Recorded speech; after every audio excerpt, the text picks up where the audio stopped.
Hey everybody, welcome back. Thanks for joining your virtual drinking buddy. So, gonna mix things up a little bit because recently I've had some comments asking what am I cooking for supper, because I'm sure you've noticed that in a lot of my videos I'm cracking open a beer right before I cook supper. So, here's what I'm gonna be throwing on the griddle tonight. Pork chops with apples. And as a side, I'm gonna do a little vegetable medley that goes a little something like this. Potatoes, carrots, celery, mushrooms and onions, chopped garlic cloves, and poblano peppers.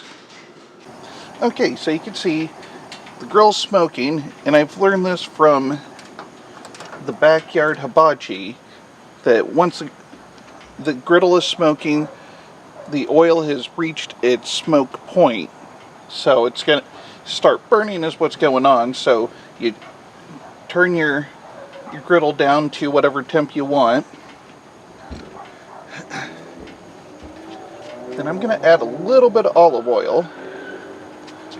I'm going to throw on my root vegetables first, my carrots and potatoes, celery, and then also my garlic cloves.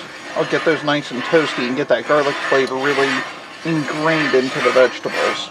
I like to give my potatoes and carrots a head start over everything just because they take quite a bit longer to cook. So I'll get those going. I'll throw a steamer lid on them, and then I'll let those cook for maybe 10 minutes before I throw the rest of the veggies in with the veggie mix, and I'll throw the pork chops on after that. Alright, I've got my olive oil on here. Everything's getting hot, and you can hear that sizzle as I'm throwing everything on. Make sure to get all of the veggies on the griddle. I'm going to spread them out, try to get them all a little bit of surface contact. That way everything can get a little bit of direct heat before I pile them up and put them under a steaming lid. Now that'll help cook everything quicker, but you still want a little bit of contact with the grill, get in touch with all the flavors that are seasoned into the griddle and all of the vegetable oil that's on here.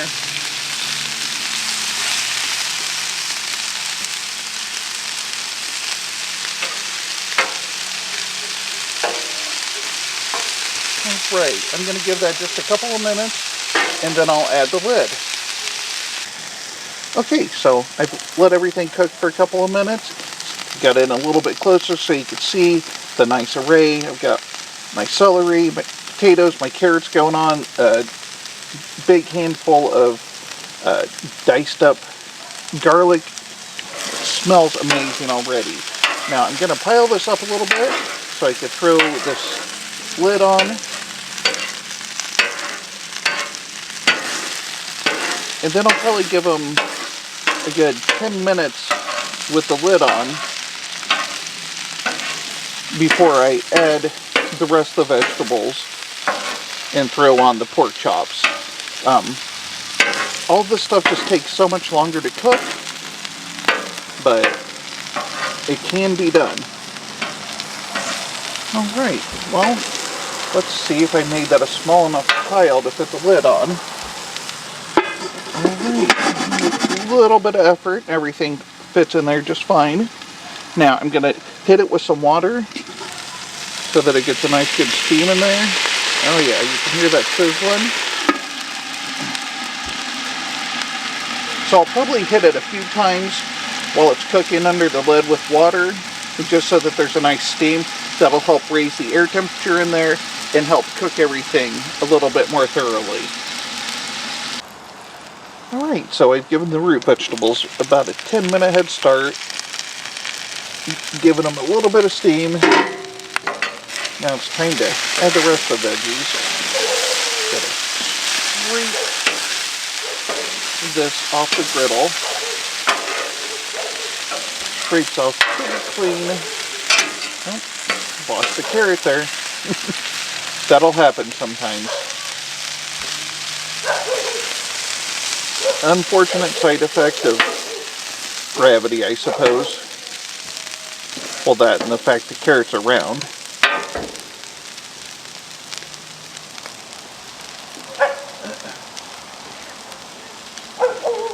Alright, so here are the mushrooms, onion, and poblano peppers. These all cook rather quickly compared to potatoes and carrots, so they don't need nearly as long. And I don't think we even need to cover these up again. But we will hit everything with a little bit of water, just to steam everything. Alright.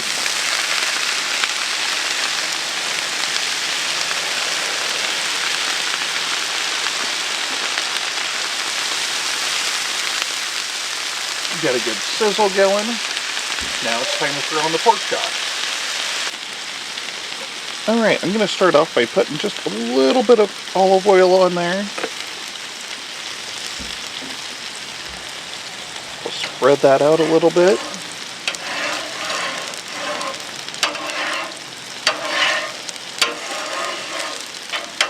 And it needs really just a minute to heat up.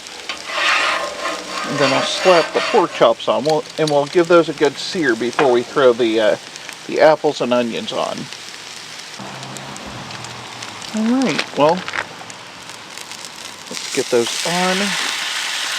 We'll give those a minute or two on that side, and then we'll flip them over, give them another minute or two on the other side, and then we'll add some apples. And while those chops are searing, I'm going to give the veggies a bit of a stir, get everything good and mixed up.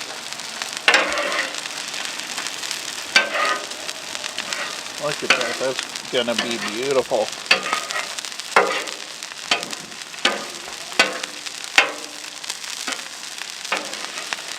Yeah, look at that.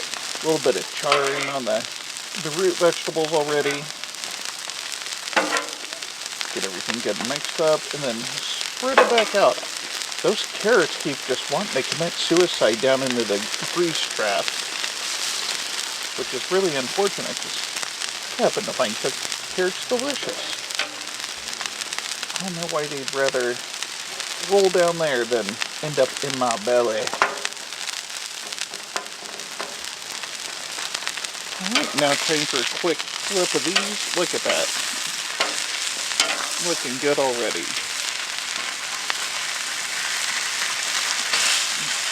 Gonna spread these out a bit. I like to put the apple onion mixture in between here.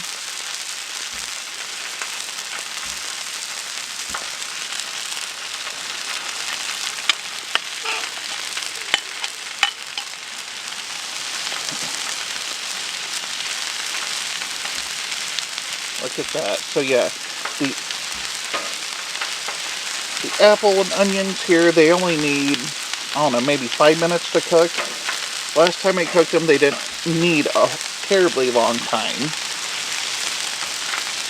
5 to 7 minutes, I'd say. Want to make sure we get these good and spread out. And then once we get everything spread out, I'll add a little bit of seasoning to everything. So we're going to hit everything with just a little bit of salt here, even the apples. And definitely the veggies.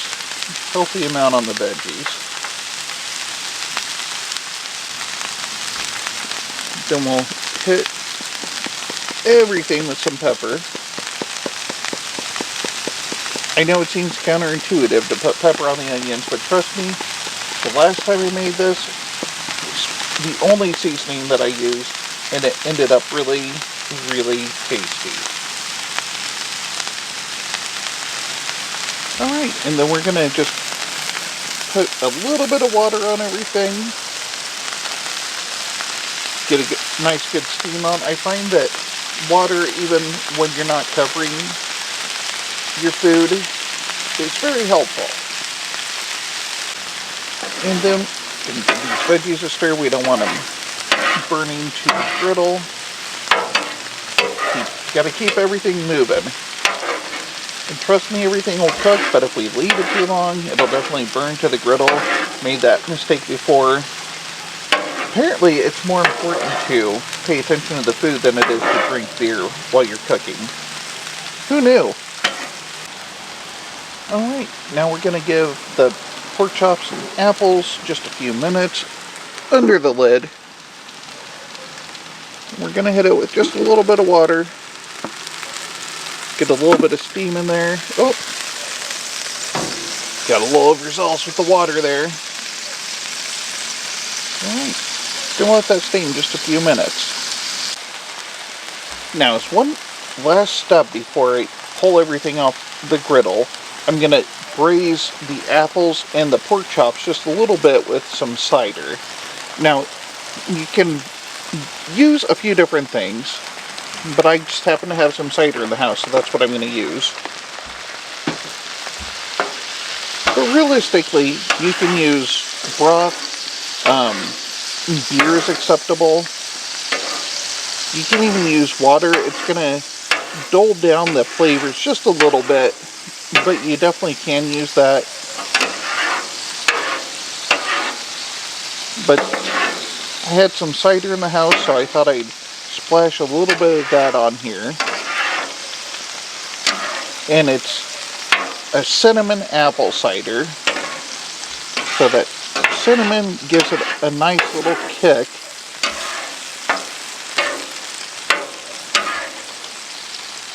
We'll just hold it in there, keep bringing that back because it keeps wanting to escape. Clearly, my griddle is not level. But I could still get this braised just a little bit.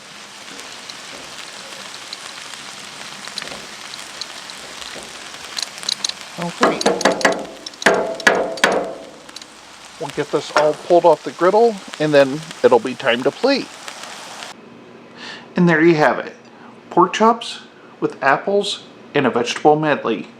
And this the Malty gentleman reminding you, you only have one liver, so use it wisely.